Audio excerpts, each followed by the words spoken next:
Halo, Assalamualaikum warahmatullahi wabarakatuh. Kembali lagi dengan saya di channel saya.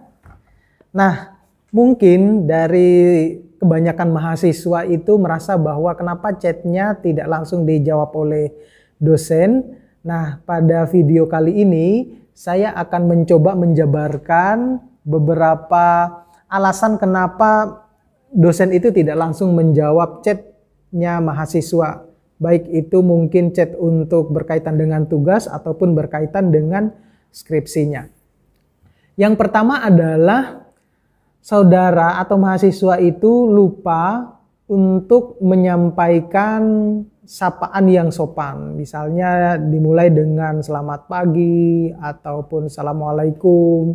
Itu yang seringkali lupa disampaikan oleh mahasiswa, sehingga dosen itu enggan mau menjawab chat ataupun pesan yang disampaikan oleh mahasiswa tersebut. Kemudian yang kedua adalah tidak menyebutkan nama.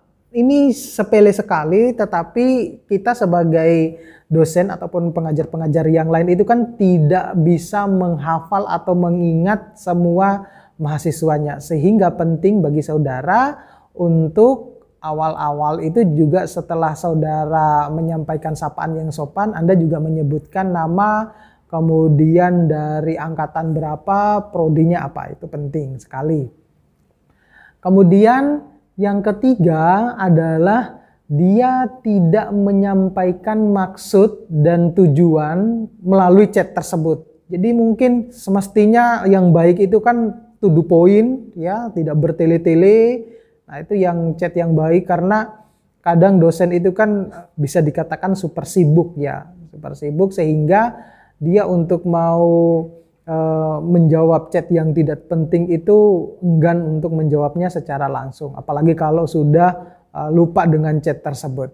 Ya, jadi sampaikan maksud dan tujuan saudara kepingin ketemu misalnya dengan dosen tersebut, ya, biar nanti chatnya biar langsung dijawab oleh dosen.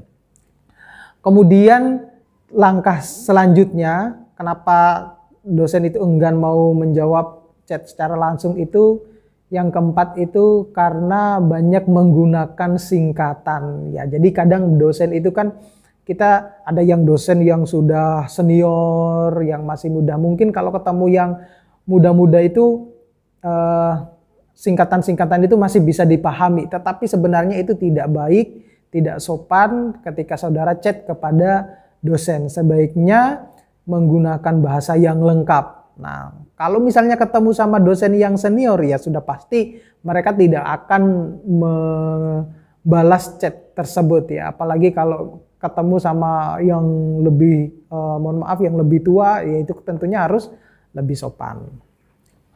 Kemudian yang kelima itu adalah terlalu banyak mengirim pesan, ya, atau spam. Jadi sebaiknya jangan terlalu banyak mengirim pesan ataupun spam.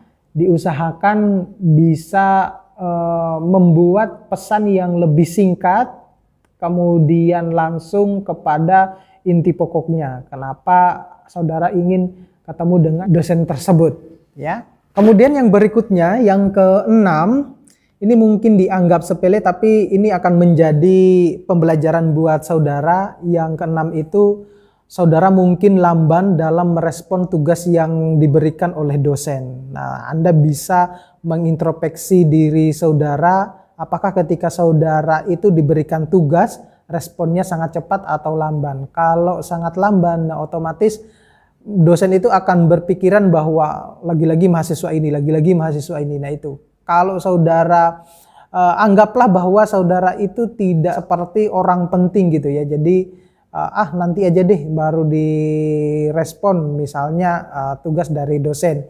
Jadi sebaiknya tugas yang diberikan oleh dosen itu sebaiknya direspon secepatnya, ya. Itu akan memberikan penilaian juga kepada dosen terhadap mahasiswa bahwa oh ternyata mahasiswa ini fast respon, ya, ketika diberikan tugas. Tuh. Kemudian yang ketujuh adalah sering dadakan. Jadi ngechat dosen itu atau mau ketemuan sama dosen itu sering dadakan. Itu yang membuat dosen juga itu enggan mau membalas chatnya ya, chat mahasiswa tersebut. Jadi kalau misalnya saudara mau ketemuan sama dosen, sebaiknya jauh-jauh hari atau 1-2 hari sebelumnya atau minimal 1 hari lah ya, Anda sudah menchat dosennya untuk ketemuan, baik itu terkait dengan tugas ataupun dengan skripsi ya.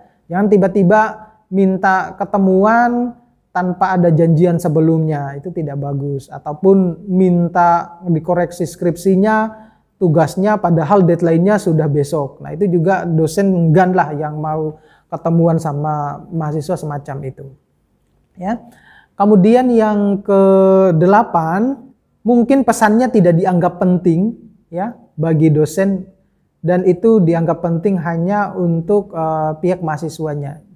Ya, jadi ini penting juga buat saudara kalau misalnya topik pembicaraan yang akan dibicarakan, yang akan ditemukan itu tidak begitu penting sih bagi dosen, nah tentunya dia tidak akan membalas chat mahasiswa tersebut.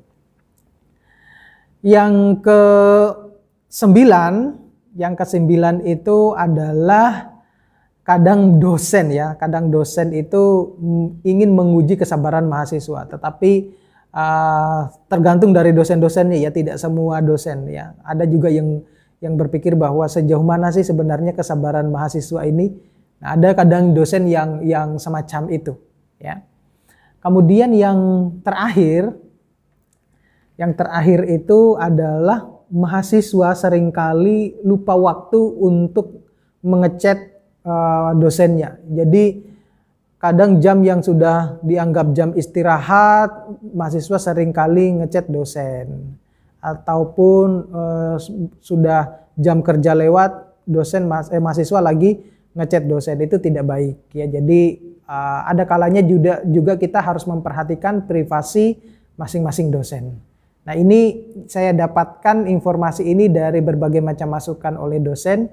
Nah mudah-mudahan bisa membantu bagi mahasiswa-mahasiswa kenapa chatnya itu tidak langsung dibalas. Terima kasih.